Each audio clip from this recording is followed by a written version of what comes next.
நல்ல வார்த்தை வந்தா மழை பெய்யும். இன்னொரு என்ன பண்றாங்கன்னா அதிமுக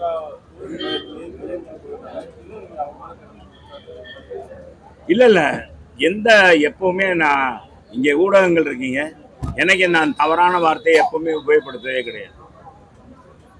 எந்த விதமான நான் ஒரு கொச்சையான வார்த்தைகளோ எதையோ பயன்படுத்தலை. தம்பி அண்ணாமலை எல்லாரும் என்னைய தெருமக்குள் ராஜுன்னு சொன்னீங்க. எல்லாரும் போட்டு கிண்டல் பண்ணீங்க, கேலி பண்ணீங்க. ஏப்பா பேசுனா மழை வரும்னு சொல்றாரு, அவருக்கு என்ன வருது? நோபல் பரிசு கொடுக்க வேணாம் அண்ணாமலைக்கு? நீங்க அதுக்கு ஏதாச்சும் நீங்க ஊடகங்களை போட்டு காமிக்க வேண்டாமா? ஏன் ஒருத்தர் பேசுனா மழை வரும்னு சொன்னா நான் எல்லா இடத்துலயும் பேசிக்கிட்டே டெய்லி பேசிக்கிட்டே இருக்கலாம். இன்னைக்கு மழை வேணும்ன்றக்காக இதெல்லாம் சும்மா அவர் என்ன ஏதோ பேசணும்னு சொல்லி ஏதோ பேசுறாரு.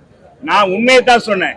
அவர் புதுசா என்னமோ நான் புதுசா கண்டுபிடிச்ச கச்சைத்தீவை மீட்டெடுப்போம்னாங்க.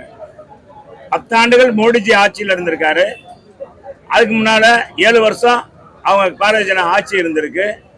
அப்பெல்லாம் அவங்க ஏன் கச்சைத்தீவு மீட்டெடுக்கல? இப்ப தேர்தல் நேரத்தில் அதை பேசுறதுக்கு என்ன காரணம் அப்படின்றதான் எங்களுடைய வாதம். ஏற்கனவே பாதிக்கப்பட்டது இங்க இப்ப கூட எங்க அகில இந்திய பார்வர்ட் பிளாக் கட்சியுடைய மாநில தலைவரும் அகில இந்திய தலைவருமான நம்முடைய அன்பு சகோதரர் டாக்டர் வழக்கறிஞர் அன்பு சகோதரர் கதிரவன் அவர்கள் சொன்னாங்க. இது 1974 அன்னைக்கு நாடாளுமன்ற உறுப்பினராக இருந்த முக்குளத்தோர் தங்கம் என்று போற்றப்படுகின்ற கல்வி தந்தை ஐயா PK மூக்காயத்தேவர் அவர்கள் இந்த கச்சத்தீவினால் எவ்வளவு பாதிப்பு வரும்னு அன்னைக்கே பேசியிருக்காங்க. தொடர்ந்து புரட்சி தலைவர் எம்ஜிஆர் அவர்களும் கோரிக்கை வைக்கும்போது ஜனாதிபதி கோரிக்கை வைச்சாங்க. 26 விதமான கோரிக்கை கருணாநிதி மீது குற்றம் சாட்ட வைக்கும் போது இந்த கச்சத்தீவு பிரச்சனையும் குற்றம் வைத்தார்கள்.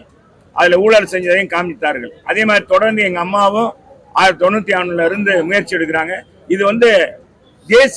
இது தேசிய அளவுல மாநில அளவுல பிரச்சனை இல்லை. இது நேஷனல் அளவுல அகில இந்திய கட்சிகள் தான் எடுக்க வேண்டிய முடிவு. எனவே அகில இந்திய கட்சிகள் எடுக்கணும்னு சொல்லி நாங்க வற்புறுத்துறோம். இதுதான் எங்களால செய்ய முடியும். அப்ப எங்க அம்மா வழக்கு தொடுத்தாங்க. ஆனா திமுக அந்த வழக்கை கூட எடுத்து நடத்த மறுத்து விட்டது.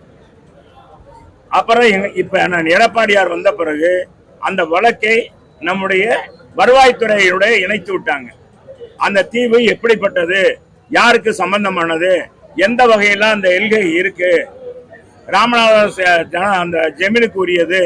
எனவே அந்த ஜமீனுக்குரிய அந்த இதை கொடுத்தது தப்பு, அதை மீண்டும் பெறணும். எப்படி மேற்கு வங்காளத்துல அங்க இருக்கிற ஒரு தீவை பெருவாரியா அந்த தீவை கொடுத்தது தப்பு என்று அந்த மக்கள்லாம் கேட்ட பொழுது அன்னைக்கு அண்ணா இந்திரா காந்தி தன்னிச்சையாக கிழக்கு பாகிஸ்தானுக்கு கொடுத்து விட்டார்கள். உடனடியாக உச்ச நீதிமன்றத்திலே வழக்கு தொடுத்து இரு மாநில அவைகளும் மக்களவையிலும் நாடாளுமன்றத்தில் குரல் எடுப்பு வாக்கெடுப்பு நடத்தி தான் கொடுக்கணும், கொடுக்காதனால அந்த தீவை திரும்ப ஒப்படைக்கணும் அப்படின்னு சொன்னாங்க. ஒப்படைச்சிட்டாங்க. அதே மாதிரிதான் கச்சத்தீவும் தன்னிச்சையாக அன்னை இந்திரா காந்தி கொடுத்தாங்க.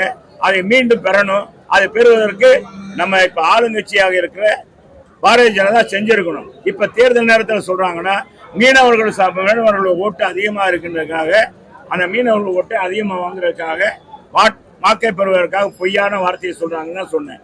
நான் என்ன சொன்னேன்? அண்ணாமலை பற்றி நான் தவறான வார்த்தையை சொன்னேன்னா, அவர் தான் எங்க அம்மாவை பற்றி கேவலமாக பேசினாரு, எங்க அண்ணாவை பற்றி பேசினாரு. எல்லாத்தையும் பேசும்போது தந்தை பெரியாரை அசிங்கமாக பேசினார். அவர் தான் பேசினார். அப்பதான் நான் சொன்னேன், இந்த மாதிரி வாய் துடுக்காக பேசக்கூடாது. அண்ணாமலை அவங்களுடைய பின்புலத்தமாக ஒரு மறைந்த தலைவர்களை ஒரு மாநிலத்துடைய பாரதிய ஜனதாவுடைய தலைவர் பேசலாமா அப்படின்னு தான் சொன்னேன். இதுல என்ன தவறு? நான் என்ன வார்த்தையை அண்ணாமலை பேசிட்டேன்? அவர் சொன்னாரு, அம்மா பேரை சொல்லி அவரை காட்டில என் மனைவி 100 மடங்கு பெரியவங்க, 100 மடங்கு பெரியவங்க, எங்க அம்மா 1000 மடங்கு உயர்ந்தவங்க அப்படின்னு சொன்னார்.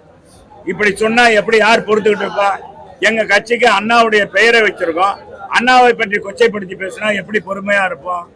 அதுக்காக அவரை நான் எதுவுமே தவறான வார்த்தை பேசலையே. அதனால